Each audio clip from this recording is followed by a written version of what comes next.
Hello दोस्तों, कैसे हैं आप सब। उम्मीद करते हैं आप सभी अच्छे होंगे। दोस्तों 2 फरवरी की कुमार गौरव सर की करंट अफेयर्स की फुल पत्ती वाली क्लास का कम समय में हम लोग रिवीजन करने वाले हैं। तो वीडियो काफ़ी इंपॉर्टेंट होगा, वीडियो को आप पूरा देखिएगा और अगर आपको वीडियो अच्छी लगे तो इसे अपने दोस्तों तक शेयर जरूर कीजिएगा और वीडियो को लाइक जरूर कीजिएगा। तो आइए आज की वीडियो को स्टार्ट करते हैं। पहला प्रश्न है, वर्ष 2023 में जापान को पछाड़कर दुनिया का शीर्ष वाहन निर्यातक कौन बन गया है। तो चीन जापान को पछाड़कर दुनिया का शीर्ष वाहन निर्यातक देश बन गया है।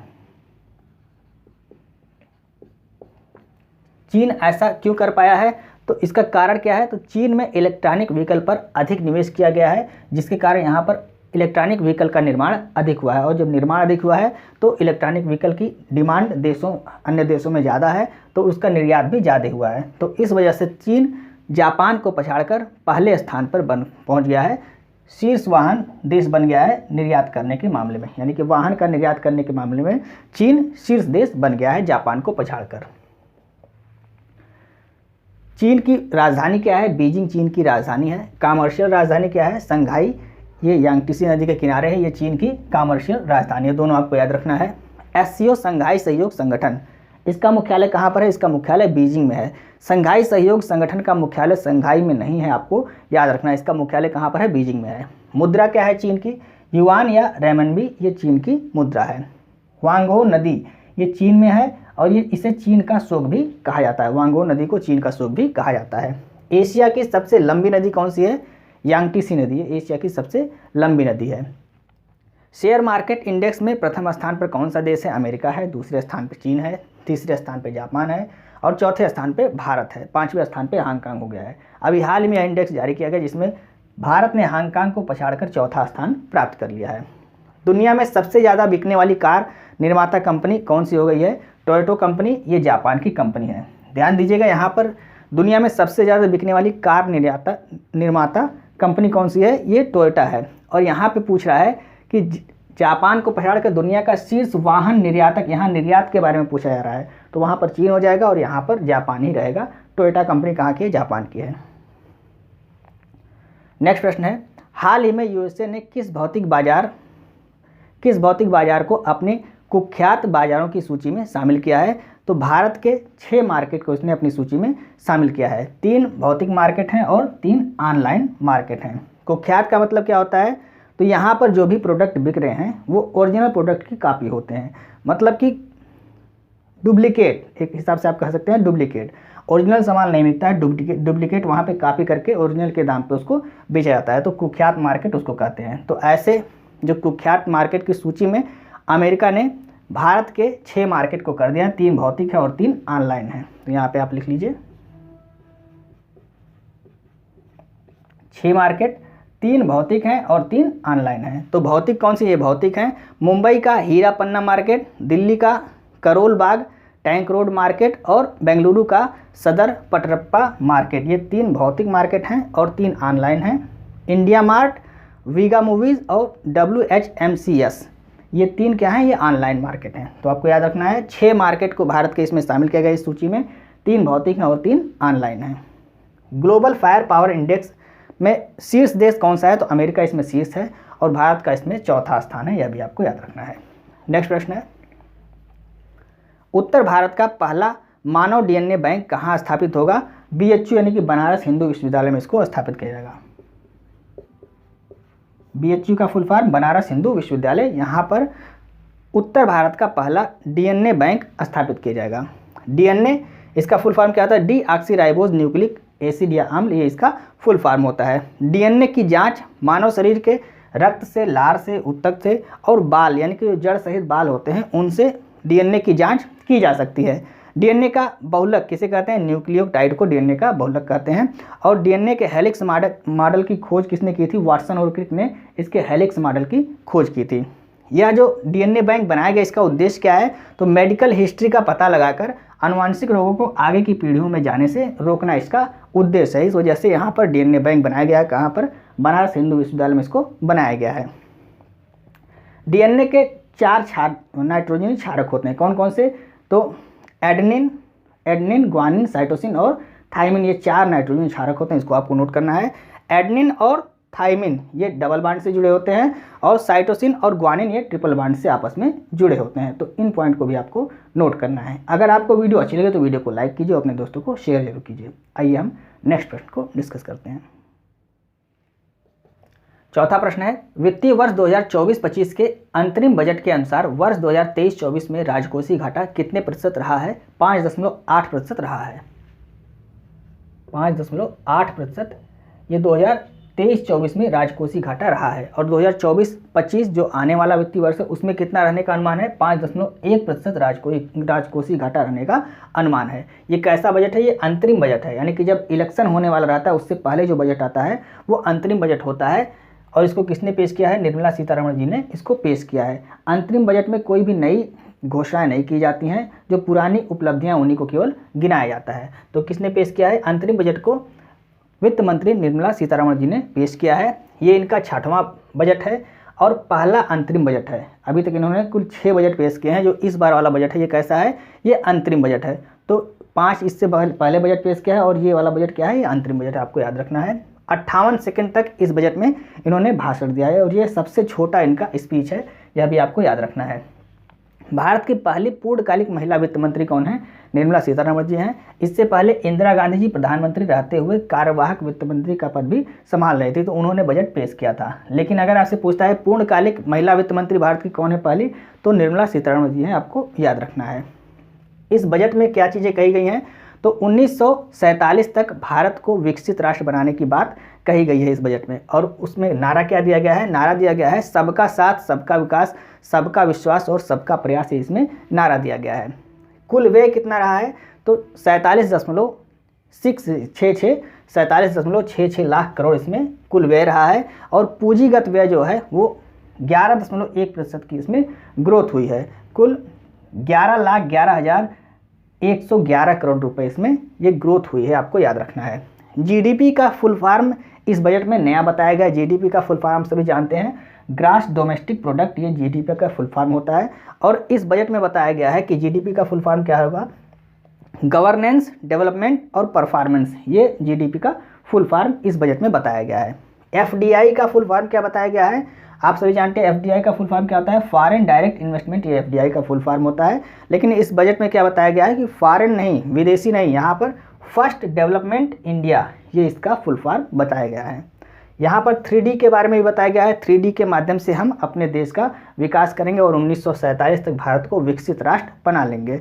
इसमें क्या कहा? 3D का मतलब क्या है? पहले D का मतलब डेमोक्रेसी, डेमोक्रेसी का मतलब जनसंख्या, जनसंख्या की दृष्टि से भारत पूरे विश्व में नंबर 1 है। फिर डेमोग्राफी, लोकतंत्र के माध्यम से, लोकतंत्र में भी भारत विश्व का सबसे बड़ा लोकतंत्र है। और डाइवर्सिटी यानी कि विविधता के मामले में भारत पूरे विश्व में सबसे ज़्यादा विविधता कहाँ पर? भारत में ही पाई जाती है। तो इसके माध्यम से हम 1947 तक भारत को विकसित राष्ट्र बना ले जाएंगे, ऐसा इसमें कहा गया है। तो 3D का मतलब आपको पता हो गया, डेमोक्रेसी, डेमोग्राफी और डाइवर्सिटी। वृद्धि दर कितनी इसमें रही है? तो 7.30% वृद्धि दर रहेगा, यह भी आप इसमें बताया गया। तो वृद्धि दर के बारे में 7.3% आपको याद रख लेना है। फोकस किस पर किया गया है इस बजट में? तो गरीब, महिला, किसान, युवा, इन 4 लोगों पर फोकस किया गया है। 25 करोड़ लोगों को बहुआयामी गरीबी से बाहर निकाला गया है इस बजट में, ऐसा बताया गया है। बहुआयामी गरीबी मतलब स्वास्थ्य, शिक्षा और भोजन, इन सभी के मामले में उनको गरीबी से मुक्त कर दिया गया है। ये बहुआयामी गरीबी के अंतर्गत आता है। तो 25 करोड़ लोगों को इससे बाहर निकाल दिया गया है। उच्च शिक्षा में महिलाओं का नामांकन 28% बढ़ा है, ऐसा इस बजट में बताया गया है। इस बजट में सारी उपलब्धियां ही गिनाई गई हैं।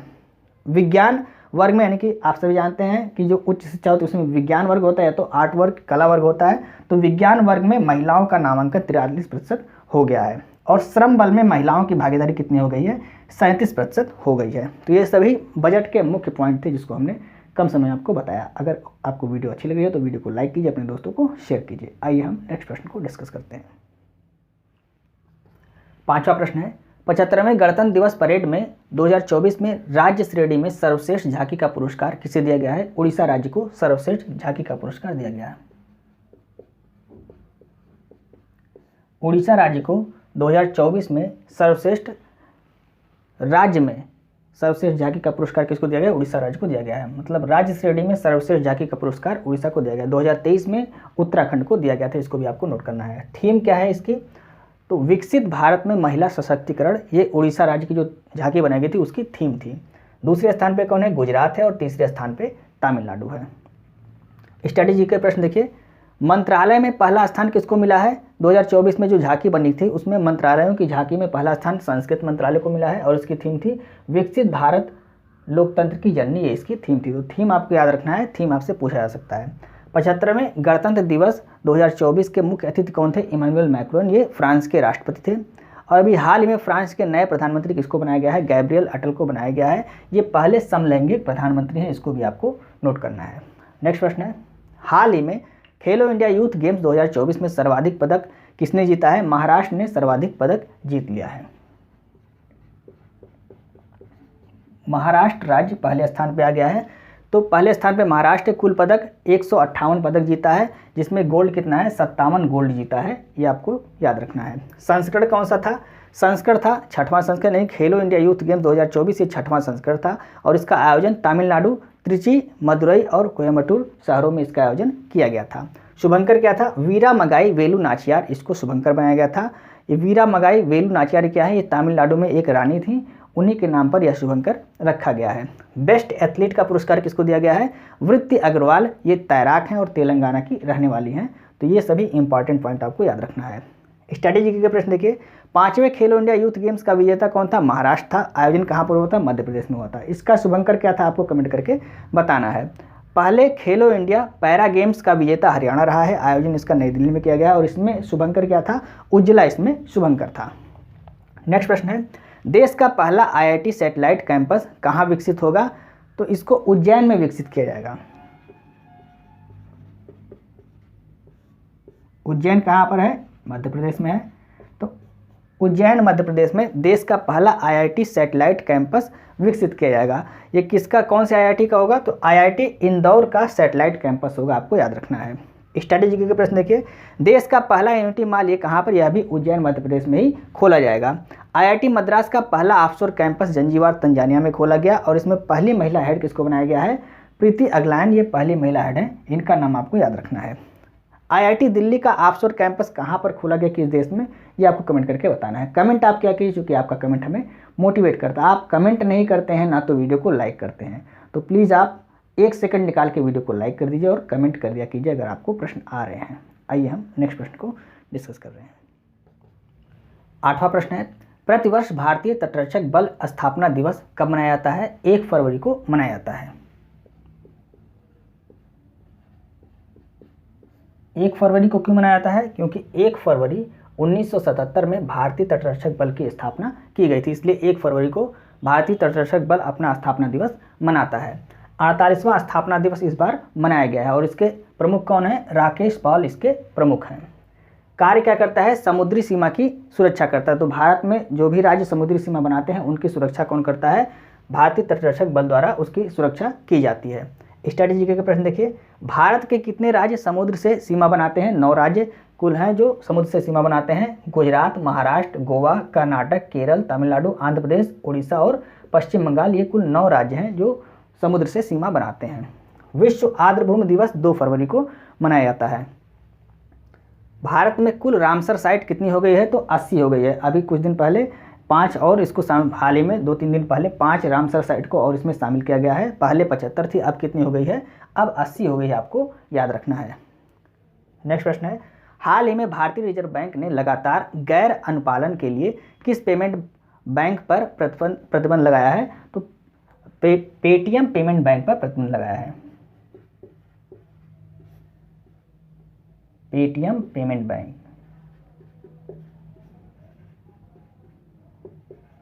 पेटीएम पेमेंट बैंक पर भारतीय रिजर्व बैंक ने प्रतिबंध लगा दिया है। 29 फरवरी 2024 तक इसे पूर्ण रूप से भारत में बंद कर दिया जाएगा। मतलब पेटीएम पेमेंट बैंक 29 फरवरी 2024 तक भारत में पूर्ण रूप से बंद हो जाएगा। तो जिसका पैसा है अभी अपना वो निकाल सकते हैं। बैंकिंग रेगुलेशन एक्ट की धारा 35A के तहत इसको बंद किया गया है। स्ट्रैटेजी के प्रश्न देखिए, भारत में बैंकिंग सेक्टर की देखरेख कौन करता है? आरबीआई करता है, रिजर्व बैंक ऑफ इंडिया करता है, और इसकी स्थापना 1 अप्रैल 1935 को इसकी स्थापना की गई थी। भारत में शेयर मार्केट की देखरेख कौन करता है? सेबी करता है। Security exchange board of India ये करता है। इसकी स्थापना कब हुई? 12 अप्रैल 1988 को इसकी स्थापना हुई थी। लेकिन इसका अधिनियम कौन सा है? इसका अधिनियम 1992 का अधिनियम है, दोनों आपको याद रखना है। सेबी का अधिनियम 1992 का है, लेकिन स्थापना हुई थी 1988 में। भारत में बीमा कंपनियों की देखरेख IRDA करता है, इंश्योरेंस रेगुलेटरी डेवलपमेंट अथॉरिटी करता है, और इसकी स्थापना 1999 में हुई थी। तीनों इंपॉर्टेंट है, आपको याद रखना है। नेक्स्ट प्रश्न है, हाल ही में विष्णु सरवनन ने किस खेल में भारत के लिए पहला ओलंपिक कोटा हासिल किया है? नौकायन में इन्होंने ओलंपिक को क्वालिफाई किया है। नौकायन में इन्होंने, जो ओलंपिक होने वाला है पेरिस में 2024 चल रहा है, तो कहाँ पर होगा ओलंपिक? पेरिस में होगा, तो उसके लिए नौकायन में इन्होंने क्वालिफाई कर लिया है। नौकायन में पेरिस ओलंपिक 2024 के लिए क्वालिफाई कर लिया है, और ऐसा करने वाले पहले भारतीय बन गए हैं। इससे पहले भी हाल ही में कुछ दिन पहले भारतीय महिला हॉकी टीम ने जापान से हार कर वह क्वालिफाई नहीं कर पाई थी, तो इसको भी आपको नोट करना है। भारतीय महिला टीम क्वालिफाई नहीं कर पाई है ओलंपिक 2024 के लिए, जो पेरिस में आयोजन किया जाएगा। तो ये थी फूल पत्ती वाली क्लास के 10 महत्वपूर्ण, जिसको हमने कम समय में आपको रिवाइज कराने की पूरी कोशिश की। उम्मीद है आपको वीडियो अच्छी लग रही होगी। यदि आपको वीडियो अच्छी लगी तो आप इसे अपने दोस्तों को जरूर शेयर करें, और वीडियो को लाइक और सब्सक्राइब करना ना भूलें। कमेंट आप क्या कीजिए, क्योंकि आपका कमेंट हमें मोटिवेट करता है। और इस क्लास की PDF लेने के लिए आप हमारे Telegram channel RK competition class को ज्वाइन कर सकते हैं, जिसका लिंक आपको इस वीडियो के डिस्क्रिप्शन में दिया रहेगा। आप वहाँ से टेलीग्राम चैनल को ज्वाइन करके PDF को प्राप्त कर सकते हैं। अगर अभी तक आपने 1000 करंट अफेयर्स के प्रश्नों की सीरीज नहीं देखी है, तो प्लेलिस्ट में जाकर उसको वॉच कर लीजिए। कम समय में आपको 1000 प्रश्नों का रिवीजन वहाँ पे कराया गया है। तो अगर आपको वीडियो अच्छी लगे तो लाइक भी कीजिएगा और चैनल को सब्सक्राइब भी कीजिएगा। मिलते हैं नेक्स्ट वीडियो में। जय हिंद।